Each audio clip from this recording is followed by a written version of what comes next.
சென்னை புதிய அடிமைகளை பாஜக வலைவீசி தேடிக்கொண்டு இருக்கிறது. கண்டிப்பாக விரைவில் மாட்டுவார்கள் என துணை முதலமைச்சர் உதயநிதி ஸ்டாலின் விமர்சித்துள்ளார். சென்னை கிழக்கு மாவட்ட கழகத்தின் ஏற்பாட்டின் கீழ் திமுக நிர்வாகிகளுக்கு நலத்திட்ட உதவிகளை வழங்கும் விழா பாரிமுனையில் நடைபெற்றது. இதில் துணை முதலமைச்சர் உதயநிதி ஸ்டாலின் கலந்து கொண்டு பரிசுகளை வழங்கினார். பின்னர் மேடையில் பேசிய உதயநிதி ஸ்டாலின், கடந்த ஒரு வாரமாக தமிழகம் முழுவதும் உள்ள தொகுதிகளுக்கு சென்று நிர்வாகிகளுடன் ஆலோசனை மேற்கொண்டு வருகிறேன். முதலமைச்சர் காலை உணவு திட்டத்தை அடுத்த ஆண்டு முதல் பஞ்சாப் மாநிலத்திலும் செயல்படுத்த உள்ளதாக அம்மாநில முதலமைச்சர் தெரிவித்துள்ளார். அதேபோல் மாணவிகளுக்கு மாதம் 1000 வழங்கும் திட்டத்தை தெலங்கானாவில் செயல்படுத்த உள்ளதாக அம்மாநில முதலமைச்சர் தெரிவித்துள்ளார். இதுபோல் மற்ற மாநிலங்கள் பாராட்டும் வகையில் தமிழ்நாட்டின் திட்டங்கள் எடுத்துக்காட்டாக திகழ்கின்றன.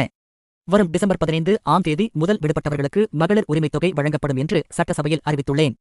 அனைத்து வகையிலும் தமிழ்நாடு சாதித்து வருவதை பார்த்து மத்திய பாஜக அரசுக்கும் இங்குள்ள அடிமைக் கூட்டத்திற்கும் வயிற்றெரிச்சல் ஏற்பட்டிருக்கிறது. புதிய கல்விக் கொள்கையை ஏற்றுக்கொண்டால்தான் தமிழகத்திற்கு வழங்க வேண்டிய 2000 கோடி நிதியை கொடுப்போம் என மத்திய அரசு கூறிய போதிலும் சட்ட ரீதியான போராட்டம் நடத்தி நிதியை முதலமைச்சர் பெற்றுள்ளார் என்றார்.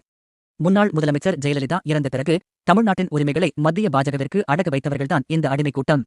எந்த காலத்திலும் பாஜகவுடன் கூட்டணி வைக்க மாட்டோம் என்று கூறிய எடப்பாடி பழனிசாமி 4 கார்கள் மாறி திருட்டுத்தனமாக டெல்லிக்கு சென்று கூட்டணி வைத்துள்ளார். தற்போது மக்கள் அவரை எடப்பாடி பழனிசாமி என்று சொல்லாமல் முகமூடி பழனிசாமி என்றுதான் கூப்பிடுகிறார்கள். மேலும் டெல்லியில் அமித்ஷாவை சந்தித்துவிட்டு வரும்போது அவர் முகத்தை மூடியது குறித்து கேட்டபோது, வியர்த்ததால் முகத்தை மூடிக்கொண்டு வந்தேன் என்று விளக்கம் அளித்தார். அவருக்கு முகம் மட்டும் வியர்க்கவில்லை, கண்ணும் வியர்த்துள்ளது. உள்ளே என்ன நடந்தது என்பது அவருக்கு மட்டும்தான் தெரியும்.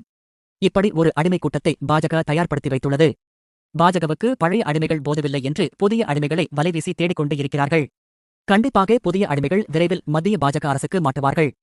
எத்தனை அடிமைகள் வந்தாலும் அவர்களை தமிழ்நாட்டில் கால் வைக்க திமுக அனுமதிக்காது. அடிமை ஆட்சியை தமிழ்நாட்டுக்கு வராமல் தடுக்கும் கடமை மக்களுக்கு மட்டுமல்ல, திமுக தொண்டனுக்கும் உள்ளது என்று பேசினார் உதயநிதி.